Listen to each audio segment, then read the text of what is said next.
I'm now with two of my favorite guys to have food with, Chef Jon Sodini and Arbel Mosqueda. Good to see you guys again. Cheers. All right.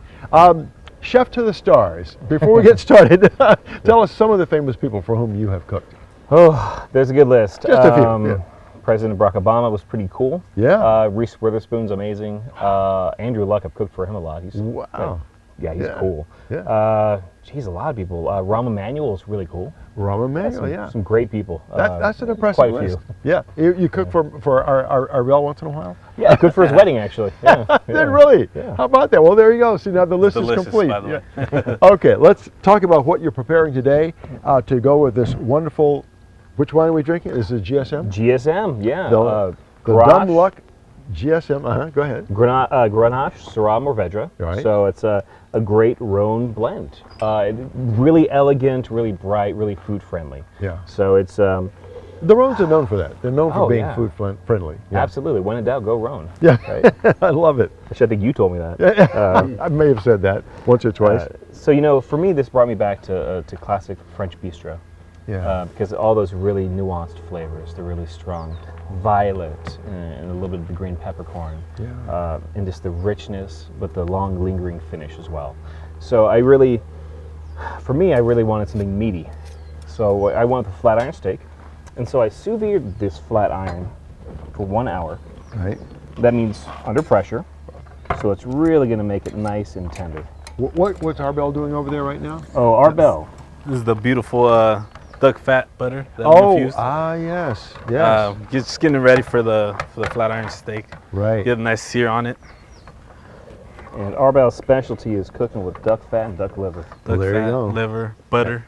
Gotta love All it, right? delicious stuff. A lot of good flavor there.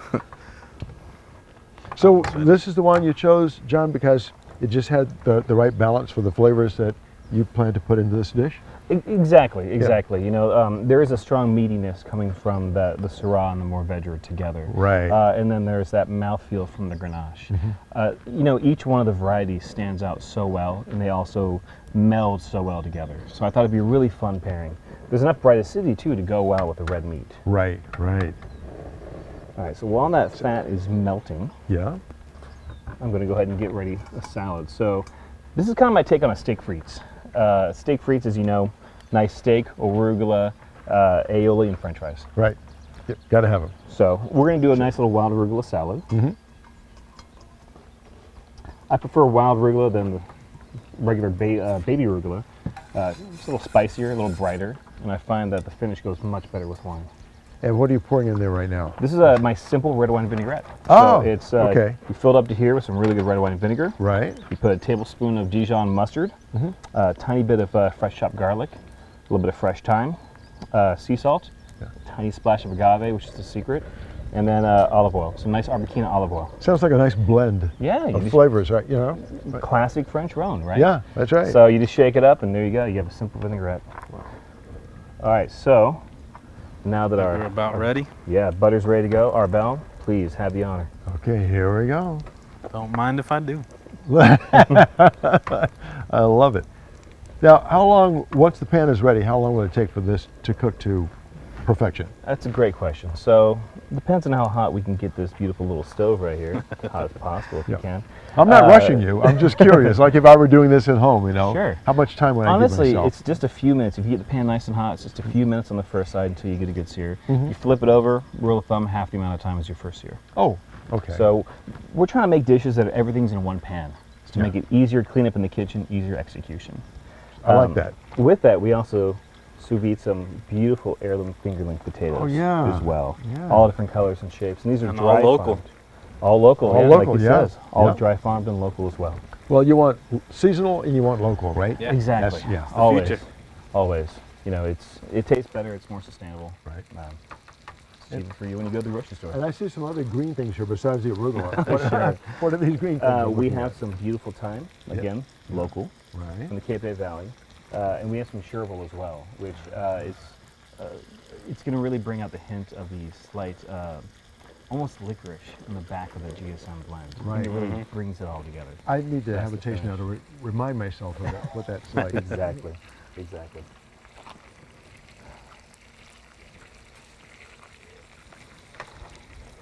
It's a little spiciness in there. Yeah. Absolutely. And that's where I kind of bring in this little bit of peppercorn, as we'll get to in a little bit. Right.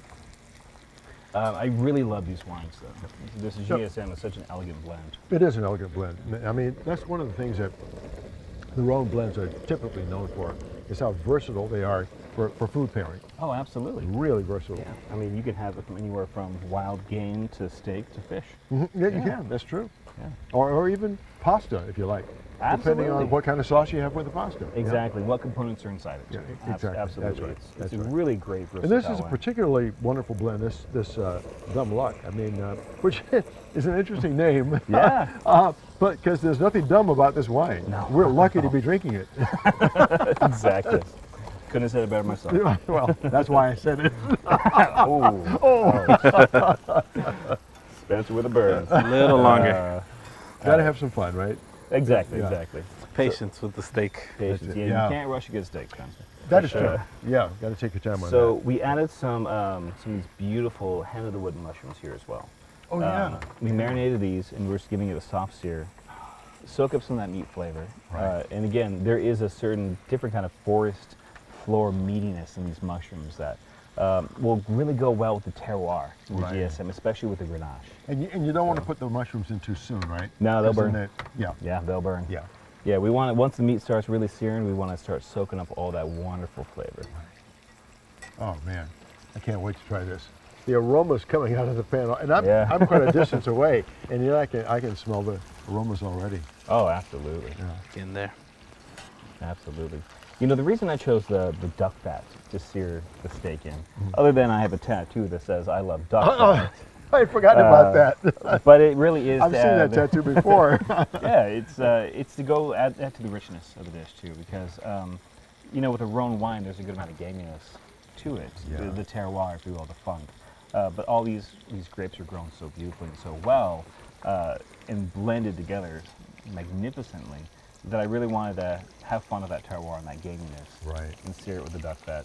Plus, duck fat makes everything better. Yeah, I take your word for that. And you know, the terroir from which this wine comes is a bit different from the Rhone Valley, even though they're the same Oh, yeah. varietals, but it's a different terroir, so it's a different take, a different twist, if you will, course. on the Yeah. Rhone blend.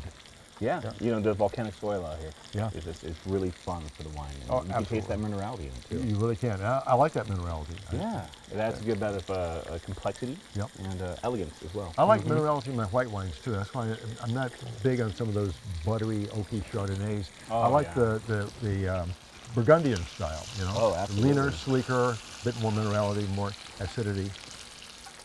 But we're not talking white wine now. We're talking red wine. So let's get back to this. We're talking some beautiful, elegant red wine. Yeah. So as you can see, Aha! Look at that. there we go. There you go. And now that the steaks are coming over, I'm gonna go ahead and yank these beautiful Mushrooms are mushrooms ready. out and Yep. get these ready for plating. You don't want to do too much of the mushroom. They're very tender already. We've marinated them, and again, sous vide them. Right. I'm on a sous vide kick right now. Is there a season for these types of mushrooms? Yes, absolutely. Usually it's late summer and early fall when you get them wild. These are actually grown in Sonoma. So they are a wild variety that you can go out and find in the right time of the year. But these are cultivated. Got it. Gotcha. Yeah. We're just So about ready luckily for we this get them guy. year round. So the steaks have already cooked more on the. Oh, there you go. They're just about ready. Now they need to rest. Now, why do they need to rest? What happens while they're resting? Does further cooking take place? Well, yeah, it's carryover cooking. Right. So the juices inside are still going angry. They're still wild. We want to let them calm down a little bit. Right. You cut it now, all that juice is being on your cutting board, and you're not going to be able to enjoy it. You don't want angry juices. Those are the good, yeah. Angry juices can stay inside until they calm down, and then you could let them out later for play. Right. But yeah, I know most chefs would rather cut their own wrist than slice a steak to it. So, chefs are very melodramatic. Let's not have either of those things here, Yeah. shall we? Yeah, we'll try not to. We also like to add a little bit of thyme to our potatoes, to our favorite Yes, potatoes. chef. The great thing about adding cooking the potatoes and with the juices is that you get all that fond from the pan, right, just soaking up right. into those potatoes. And Oh just man, you're making my mouth water here. I want to try this dish. So while that is finishing up those potatoes, Right. we're going to go Finish the ahead. salad. Yeah, we're going to finish the salad. Again, just a little salt and pepper in it and a simple red wine vinaigrette. And it's good to keep it simple like that. Everything doesn't have to be complicated and fancy, Yeah, you know? absolutely. You know, the wine is the star today. Yeah. So I want to showcase how great this beautiful, complex GSM is with this really nice classic dish. All right, so this is a green peppercorn aioli. that I whipped up. Green peppercorn is this not fully ripened peppercorn. So it has a little more brighter floral tone to it, if you will, a little less spicy. So it'll accent the spice in it without overpowering. Oh, that makes sense. Makes perfect sense. So Watch this. I love watching him plate these foods, these dishes. So we'll just do all that right there. Yep. You can almost never have too much sauce. I say almost. Well, it's true, because once you start eating, you can eat the amount you want. You don't have to eat all the sauces on the plate. Exactly. Yeah. All right, so while that is finishing up and our steak is almost ready, we are going to go ahead and get some of this sherbet out of here. Now, what kind of flavor will this add? It's like a light anise flavor, so slight licorice, but slightly sweeter, slightly more floral. Right. I find it goes wonderful with wine, especially the Northern Rhone varieties. Right. If the wind can I was cooperate with thinking us. about that. Yeah, the wind is about to blow it Yeah. away. It wants it for itself. But the wind will also help cool off the steak, though. So You are correct. Yeah. You are correct. Help it chill. So let's go ahead and put a few mushrooms on here. Again, wine and weather together. we put some love into these mushrooms, so we want them to Oh yeah. be a star on their own. Yeah, that's a little bit big. There you go. Yep. You know, it's a personal thing, but I like my mushrooms sliced more on the thin side. You Oh, know, sure. which you just did. Yeah, absolutely. Yeah. You know, these can be a little steakier, so we have to. Well, for me, the thinner slices tend to release the flavor more, you know, than biting into a big, thick chunk. Sure, and, sure. Yeah, and having it chew.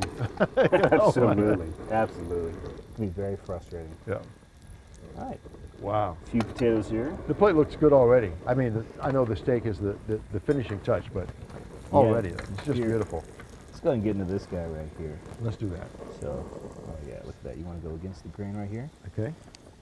That's important. Slicing against the is. grain like that. So we sous vide it, so it makes the myoglobin, if you will, the color, the darkness kind of leach out of it. But you're not wearing gloves, but if you can see that, it's very Yeah, rare. I can tell. It doesn't now, look it, but it is, I promise. For me, that looks like the perfect temperature. You know, it's not rare, but it's certainly not medium well. That's why it's another reason why I like sous vide, because it definitely hides. You can get a little rare without scaring someone, Yeah. but it doesn't look it. All right, let's freshen that plate up a little bit here. And there you go. Oh my gosh, that looks awesome. That is a pairing fit for this wonderful GSM. I can't wait to get to the table with the knife and fork and and give this a shot. John, Chef John. Arbel, Cheers, thank you. Spencer. Cheers. Cheers. See you at the table.